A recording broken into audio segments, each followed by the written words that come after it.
The running back position has been bad on waivers for the last month and a half.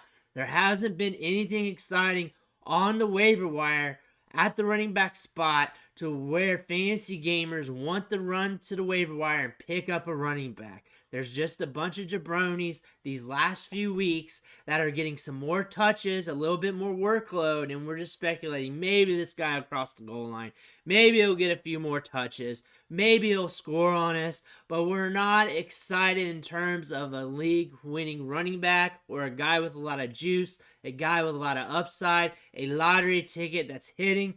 We have not had that for quite some time off the waiver wire, and now we got that with Keaton Mitchell. This changes the economics of how the running back position is being viewed off the waiver wire and how people are going to view Keaton Mitchell this week. A lot of people are going to pay up for him due to that because it's been dry for weeks, months almost, because there has not been very many running backs to look forward to stepping into a situation, showing explosiveness, showing that they can be a league winner. Just a bunch of ho-hum running backs stepping into a situation where they're getting more workload or the potential of getting more workload in the near future.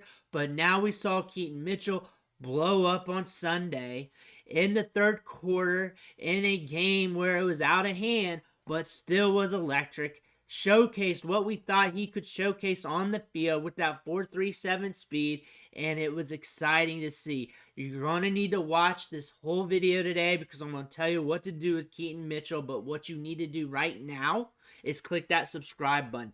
Tap it with your finger on your phone, click it with the mouse on your computer, because we love to deep dive the waiver wire every single day, looking at these lesser known prospects, dreaming of these lottery tickets to see if they can hit.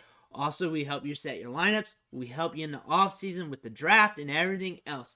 Click that button. Stop missing out. We're going back to Keaton Mitchell again because we can do that. Keaton Mitchell started the season on the IR, and it took him some time before he was cleared from the IR. We got him back in early October. He played just a little bit, and then he hurt his hamstring. And when he hurt his hamstring, we thought he was going to be out for a good bit because news reports were saying it was week to week. It was very sketchy. It was very dodgy. It could have been some time considering what they were saying in the news reports. Week to week is not good when it comes to a hamstring injury. It's not good. We're blessed to have him back right now because looking at those news reports, as you see posted below, he could be still on the mend right now considering what we were looking at during that time. But he's back, and he blew up 20.4 PPR fantasy points, as we all know, as everybody's looking into Keaton Mitchell. 9 rushing attempts for 138 yards and a touchdown in the third quarter against the Seattle Seahawks, where the Baltimore Ravens had a commanding lead, and he was able to insert himself and take advantage of the opportunities. Harbaugh mentioned that there's going to be a rotation going forward. As you know, a rookie running back stepping in with 9 carries, blowing up like this, you can't ignore. You got to continuously give them opportunities to prove themselves. And also, during the offseason this year, as a UDFA, he worked his way up the depth charts from being a UDFA player to being on the 53, to getting a 3-year contract, a player that went off during the preseason. That is something we've seen. It was in the cards. He was on the 53. He's had multiple injuries. He's still on the team kicking it. And then he blows up against the Seattle Seahawks. During that game, 14 snaps, 18.4% snap share, 34.5% opportunity share, 95.7% of his yards came after contact, 14.7 yards after contact per attempt because of those big runs, of course. But he hit a top speed of 20.99 miles per hour on that touchdown run. One of the fastest runs of the year. One of the fastest runs of week 9 because he's got the home run hitting speed. That's elite speed. That speed is something you see when a player hits that hole. They're good as gone if there's nobody in front of him. If there's nothing but grass in front of him, he is a threat to get a lot of yards. He is a huge home run threat in this offense, and this is something this offense needs. They need a different dynamic to push the pace, to move the chains, and really pair with Gus Edwards in that backfield, pair with Lamar Jackson, and this is exciting for the Baltimore Ravens. If I'm a Ravens fan, I'm excited about this. I want to see him with more opportunities. I want to see what he can do on the long term. Going back to his collegiate profile, he was very productive. His last 2 seasons, over 1,000 yards rushing in both of them. 14 touchdowns in his final year, used in the passing game as well. Everything you want out of a collegiate running back. You got the production, you got work in the passing game, you're getting good yards after contact per attempt. Over 3 in his final 2 seasons when he was getting the bulk of the workload. Yards after the catch looks good because it should when you run a 4.37.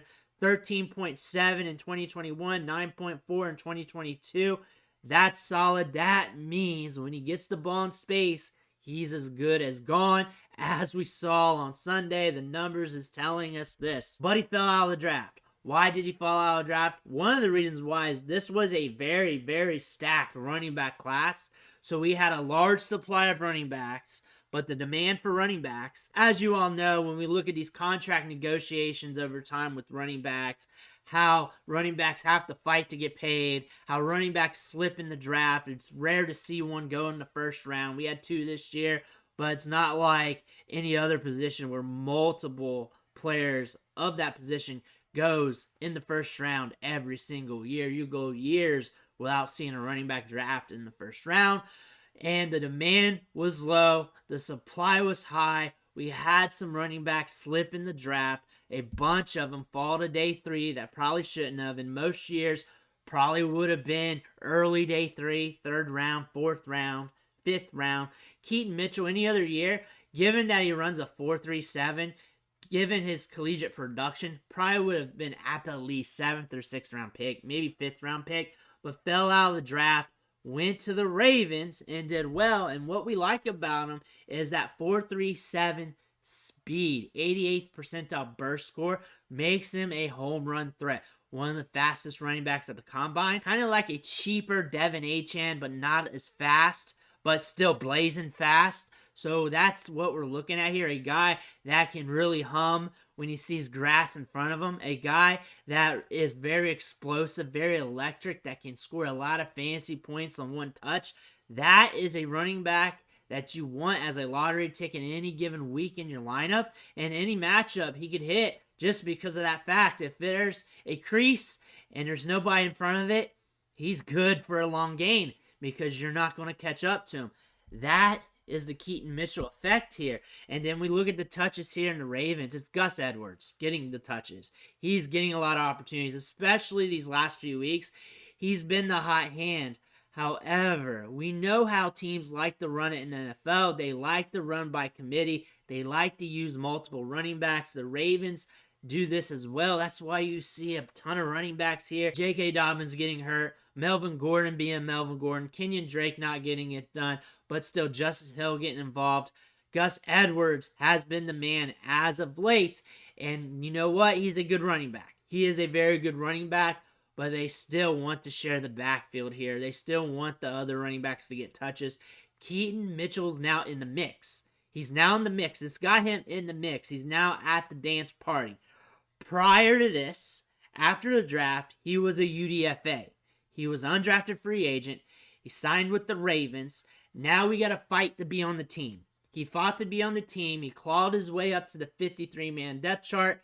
Got a 3-year contract. Now we have to fight and distinguish ourselves as a player that's valued. We did that in preseason. We did that in training camp. Now we get hurt. Now we got to hold our value somehow. We get hurt again. We got to hold our value somehow.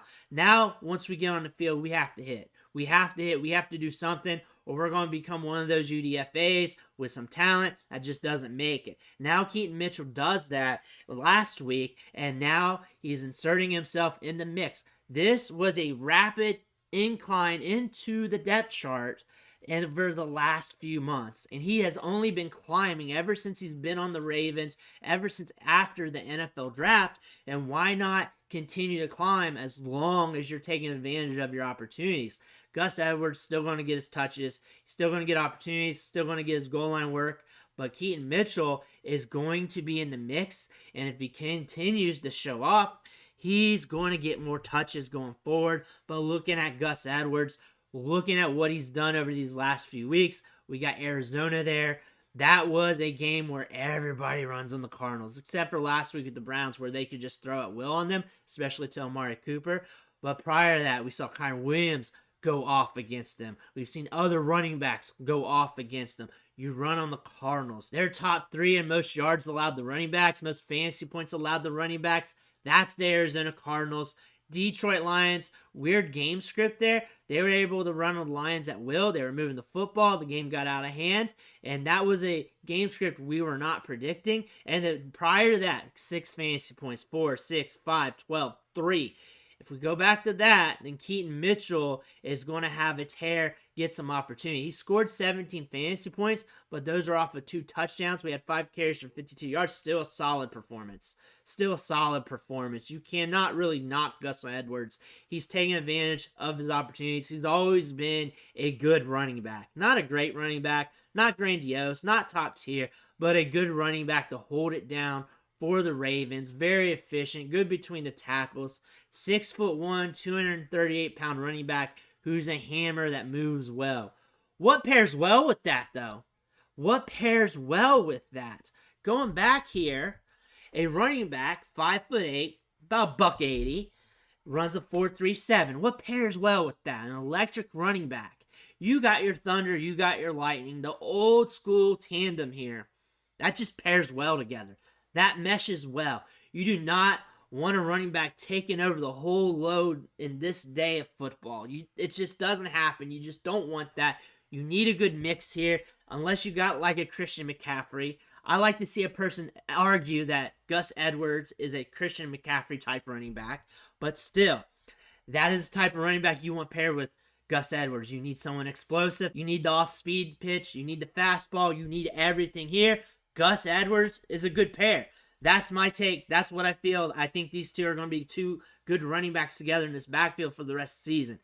First things first, look at the Browns here. We do not want to start any of these running backs against the Browns. We don't feel good about it. They might be able to break this game script. They did it against the Detroit Lions, who is decent against the run.